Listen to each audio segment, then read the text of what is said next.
Assalamualaikum warahmatullahi wabarakatuh.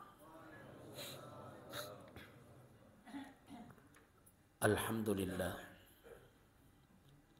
Alhamdulillahilladzi anzala as-sakinata fi qulubil mu'minina liyazdadu imanan ma'a imanihim. Allahumma salli ala sayyidina Muhammadin wa ala alihi wa sahbihi ajma'in. Subhanaka la ilma lana illa ma 'allamtana innaka antal alimul hakim. Subhanaka la hawla wa la quwwata illa billahil aliyyil azim. Hadirin Bapak Ibu yang insyaallah dimuliakan oleh Allah Subhanahu wa taala. Semoga Allah yang Maha menyaksikan kita semua malam hari ini, Allah golongkan kita semua menjadi golongan hamba-hamba yang hakul yakin hanya kepada Allah. Resep bahagia dalam hidup ini cuma satu, yakin ke Allah. Semakin kita yakin, semakin enteng hidup ini. Semakin kita ragu, semakin kita resah dalam hidup ini. Hadirin yang insyaallah dimuliakan oleh Allah. Alhamdulillah malam ini malam ke-15 dan 16 Ramadan. 15 dan 16 tidak menjadi masalah karena perbedaanlah yang membuat kita bersatu. Kita bijak menghadapi perbedaan dan sibuk mencari persamaan di antara kita. Yang bermasalah adalah yang belum memulai puasanya sampai hari ini dan tiap hari ikut buka puasa bersama. Itu yang bermasalah ya. Hadirin yang insyaallah dimuliakan oleh Allah. Ramadan telah hadir di pertengahan dalam kehidupan kita. Posisi di pertengahan. Tentu banyak menjadi sebuah renungan dalam hidup kita selama 15 Ramadan sampai malam hari ini. Apakah kita akan menjadi pemenang atau sebaliknya menjadi orang yang gagal dengan nikmat yang tertinggi yang Allah takdirkan dalam kehidupan kita. Menang dan gagal kembali kepada kita masing-masing. Ingat, tidak ada orang yang sampai final yang sudah gagal di babak penyisihan. Tidak ada orang yang akan berhasil di akhirnya jikalau sudah salah start awalnya. Kita ini sudah sering berjumpa dengan Ramadan. Kita ini sudah menjadi ahli Ramadan karena setiap tahun berjumpa dengan Ramadan. Yang bisa menilai kegagalan dan kemenangan kita, berupaya untuk menjadi pemenang atau menjadi orang yang gagal dalam Ramadan ini, adalah renungan kita semua. Karena yang diinginkan, yang menjadi amalan yang terbaik sebenarnya adalah amalan hati. Man shoma Ramadan imanan wahtisaban. Iman dan ihtisab itu adalah amalan hati. Menjalani dengan keyakinan dan ihtisab dengan senang mengharap keridhaan Allah. Sehingga bukan kita yang dimaksud oleh Rasulullah Sallallahu Alaihi Wasallam sampai akhir Ramadan ini. Raghima anfu rajulin, menjadi orang-orang yang celaka di antara tiga yang disebutkan oleh Rasulullah Sallallahu Alaihi Wasallam. Yang celaka itu di antaranya adalah ketika Ramadan ini akan meninggalkan kita, tapi sampai hari ini kemudian dosa kita belum diampuni oleh Allah.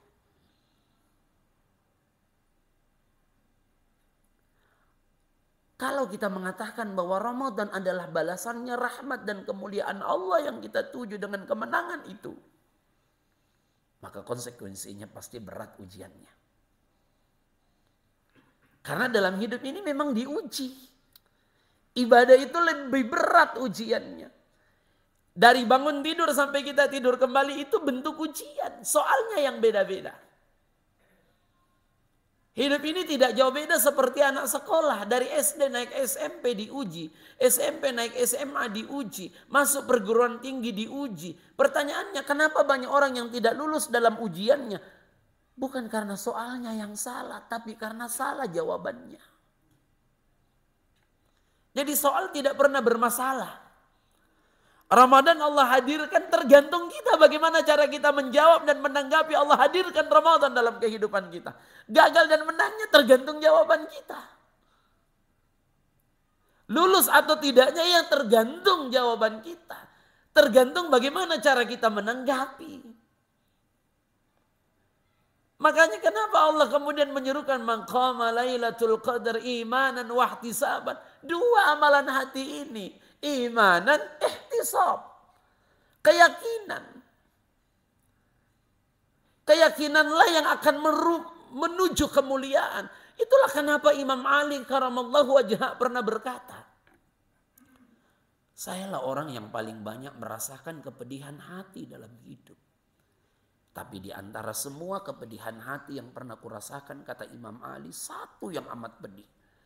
Terlalu banyak berharap kepada makhluk, lalu tidak berharap kepada Allah. Yang kita harapkan ini adalah Allah, rahmat dan kemuliaannya. Kalau ini sudah menjadi pekerjaan hati, amalan hati, imanan kita kerjakan dengan keyakinan, maka insya Allah hidup ini akan termotivasi dan istiqomah dengan apa yang Allah hadirkan dalam kehidupan kita untuk mengejar rahmatnya. Makanya saya pernah kasih contoh. Bapak ibu sekarang kalau kirim pesan pakai SMS atau WA? WA. SMS sudah dilupakan. Paling cuma nengok kotak masuk, kuota internet Anda telah habis. Kalau WA pakai isyarat, tidak bisa dusta. 2 tanda centang berarti sudah sampai. Berubah warna biru berarti sudah dibaca. 1 tanda centang berarti tidak aktif. Kotak gambar jam sadar habis kotata. Saya biasa tanya ibu-ibu. Ibu kalau WA suami sudah 2 tanda centang berarti sudah sampai. Berubah warna biru berarti sudah dibaca. Keterangan di atas tertulis online. Tapi tidak dibalas. Bagaimana perasaan? Kecewa Ustaz. Marah. Pulang bapaknya kuhantam langsung dengan pertanyaan. Kenapa nu lihat di WA aku tidak nu balas-balas? Padahal online. Wajar. Kecewa hadir karena kita berharap dibalas oleh makhluk. Tapi ketika kita pasang prinsip tidak apa-apa chat saya tidak dibalas. Karena memang perintah Al-Quran Iqra, bacalah bukan balaslah. Yang penting dibaca, tidak mengharap balasan dari makhluk. Itu. Jadi hati. Makanya saya bilang, orang yang hatinya sudah mulai yang kita harapkan kan sampai kita harapkan nurul Ramadan ini menjadi cahaya, menjadi penerang hati yang gelap gulita. Kita mau Ramadan yang kita lalui ini menjadi pembersih dari setiap hati yang kotor. Makanya kenapa ada Idul Fitri? Fitrah. Kembali. Oh kita pernah bersih? Iya. Sehingga orang yang hatinya bersih jangan pernah khawatir tidak dapat rizki. Jangan pernah takut tidak dapat makan. Tapi takutlah makan yang tidak halal. Hati pernah bersih Ustaz? Ya. Waktu bayi. Kita itu belum. Saya biasa kasih contoh. Mana lebih hebat? Kita dikejar rizki atau mengejar rizki? Dikejar rizki. Kapan kita dikejar rizki? Waktu bayi kita belum mampu berbuat apa-apa Pak. Hanya mampu berbaring di tempat tidur. Tapi semua mudah datang. Kita belum mampu berikhtiar untuk ikhtiar kita cuma satu waktu bayi ibu bapak. Menangis. Ketika kita lapar Allah menghilangkan kita menangis. Buang air menangis. Mau tidur menangis. Bangun tidur menangis. Ada masalah ketika bayi. Jawabannya cuma satu solusinya. Menangis. Ketika kita lapar, ibu mengeluarkan air susu. Karena ibu tahu bahwa kita lapar. Ibu tidak mengeluarkan, sapi yang mengeluarkan. Bayangkan ketika ibu tidak mampu mengeluarkan air susu hari itu.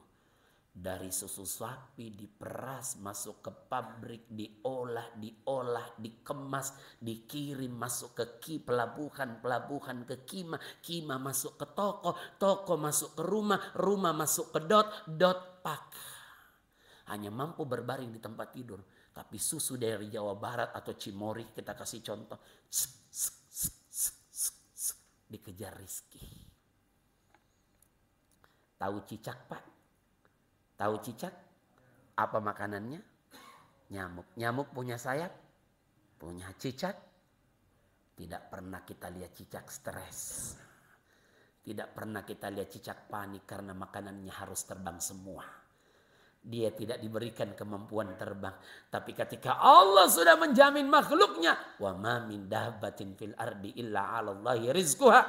Bukan cicak yang mendekati nyamuk, tapi nyamuk yang mendekati cicak. Datang seekor nyamuk, lalu ditangkap. Ini ilmu tauhid. Ketika kita yakin kepada Allah, semua akan menjadi mudah. Kebahagiaan akan mudah kita raih. Kenapa? Karena yang kedua, ibadah yang kita kerjakan dengan ihtisab, dengan kesenangan. Puasa, senang berpuasa. Kenapa? Karena puasa di siang Ramadannya kita bukan hanya sekedar menunggu kapan waktu berbuka. Kalau hanya sekedar menunggu waktu berbuka saja, kemudian kita tidak sibukkan dengan diri kita untuk meraih rahmat ampunan Allah, tidak dengan istighfar, tidak banyak memohon ampun di Ramadan, hanya dihiasi dengan tidur saja. Apa bedanya kita antara ayam dengan kelelawar? Kelelawar kalau siang hanya bergelantungan di pohon. Kapan pergi cari makan? Kalau malam. Berarti puasa kita, Ramadan kita hanya perpindahan jadwal makan. Makanya hadirin yang insya Allah dimuliakan oleh Allah Subhanahu wa Ta'ala. Itulah kenapa sampai Rasul mengatakan raghima anfu rajulin. Celaka dia, celaka dia, celaka dia. Siapa yang celaka ya Rasul? Nabi itu tidak pernah sumpahi orang, Pak. Nabi itu tidak pernah doakan orang lain yang tidak baik. Maka tipsnya jangan suka doakan orang lain sekalipun jengkel kepada orang lain. Sesuatu yang buruk, tidak boleh. Kenapa? Karena ternyata doa untuk orang lain, malaikat akan berdoa. Kasih dulu yang berdoa sebelum kita kasih, sebelum dikasih dia yang didoakan. Jadi kita duluan yang dapat. Saya pernah terbukti, Pak. Waktu saya bawa jamaah umroh, salah satu ujian pembimbing itu adalah jamaah yang tidak mau diatur karena sok merasa pengalaman. Itu ujian berat itu. Kalau dikasih tahu, pengalaman Ustaz, tidak hilang, tidak lanyak saya, pengalaman mak. Dalam hatiku, lanyak lalok. Bukan dia yang hilang, saya yang hilang. Sampai sore setengah mati cari hotel, tidak kulihat dia itu hotelku. Ternyata di depan siapa yang tunjukkan saya itu hotel? Yang saya doakan. Nah lihat Ustaz dari mana ki? Kayak bingung ki. Tidak ji. Aku bilang mana? Enggak ke hotel. Kenapa itu hotel di depannya? Kembali ke kita, jangan suka doakan orang lain yang bagi Allah kasih sukses dia, kata malaikat kasih sukses dulu yang berdoa sebelum kasih sukses yang dia doakan. Jadi kalau doakan tetangga karena jengkel supaya pindah cepat dari sini, nah doakan suaminya tetangganya dimutasi lalu, kata malaikat mutasi dulu yang berdoa sebelum dimutasi yang didoakan. Sebenarnya saya bilang ini tips salah satu mustajabnya doa ketika kita punya hajat kebaikan, termasuk seharusnya kemarin ini dipakai oleh para caleg. Nah doakan lawan politiknya. Kasih duduk dia ya Allah. Kata malaikat kasih duduk dulu yang berdoa. Sebelum didudukkan yang dia doakan. Ada caleg bilang, kenapa baru Ki bilang Ustaz? Tak kalami banyak serangan tidak ada suara. Mulai 2029 Pi. Hadirin yang insya Allah dimuliakan oleh Allah. Terakhir sedikit lagi. Jadi imanan wahtisaban dikerjakan. Inilah yang akan menggapai. Inilah amalan. Salah satu kegagalannya dalam Ramadannya adalah karena tidak menghadirkan dua. Imanan wahtisaban. Keyakinan dan kesenangan dalam ibadah. Tarwih. Itu kan ujian juga. Tapi ketika menghadirkan kesenangan, disitulah yang diuji. Ghufira lahu ma taqaddama min dzambi. Diampuni. Syarat ampunannya apa Ustaz? 2 tadi. Imanan wahtisaban. Syarat yang dapat Lailatul Qadar apa? 2 syaratnya. Imanan wahtisaban. Iman ihtisab. Itu syaratnya kan. Jadi senang. Tarawih senang. Makanya saya bilang tarawih senang, Bu. Ibu, bapak saya tanya. Lebih suka mana imam tarawihnya, panjang atau pendek? Dia bilang pendek bacaannya Ustaz. Kenapa ibu suka pendek? Dia bilang terkadang imam tidak mengerti. Dia khusyuk di depan dengan hafalan. Kita khusyuk di belakang dengan hayalan. Kalau dia tidak menghadirkan ihtisab dalam salat tarawihnya, pasti mengeluh di belakang. Selera pendek dapat imam yang panjang bacaannya. Lah mana imamnya? Tali-tali karena tuh bacaan panjang. Kalau kau bilang panjang di sini aja sembahyang. Terakhir mah ini malam. Berarti belum menghadirkan ihtisaban. Belum menghadirkan. Makanya sabar, salat pun butuh sabar, Pak. Pengendalian diri, iman dan hawa nafsu. Salat saja butuh sabar. Sedekah saja butuh sabar. Kota amal. Kalau lewat di depan kita, di kantong cuma 2 lembar, 120.000. Mana yang ditarik? 20. Kalau 3 lembar, 125. Mana yang ditarik? 5.000. Pasti ada yang bilang dalam hatinya, tidak ada pilihan 2.000. Seharusnya tidak tarik yang paling besar. Masukkan kota amal. 1.000 dengan 2.000, 2.000, 2.000 dengan 5.000, 5.000, 5 dengan 10, 10. Bismillah. Masukkan kota amal. Dijamin menyesal. Menyesal kalau ternyata tahu pahala sedekah yang banyak itu luar biasa. Kullu mri'in tahta zilli sadaqah. Setiap naungan nanti akan bernaung di bawah sedekahnya masing-masing. Menang dan gagalnya tergantung kita menanggapi dan menjawab dari setiap apa yang Allah takdirkan dalam Ramadan ini. Belum ada kata terlambat. Perbaiki. Masih ada waktu yang Allah takdirkan. Motivasi diri kita. Bagaimana jika kalau Ramadan ini menjadi Ramadan yang terakhir untuk kita. Raih kemuliaan itu. Apalagi perkuat. Gaspol di akhir-akhir Ramadan ini. Semoga kita menjadi pemenang. Semoga kita menjadi hamba-hamba Allah yang senantiasa menjadikan waktu yang Allah takdirkan dalam hidup ini menjadi waktu yang penuh manfaat. Dan kitalah menjadi pemenang di Ramadan ini. Semoga bermanfaat, istiqomah, amin. Akhir kata, mohon maaf atas segala kekurangan. Assalamualaikum warahmatullahi wabarakatuh.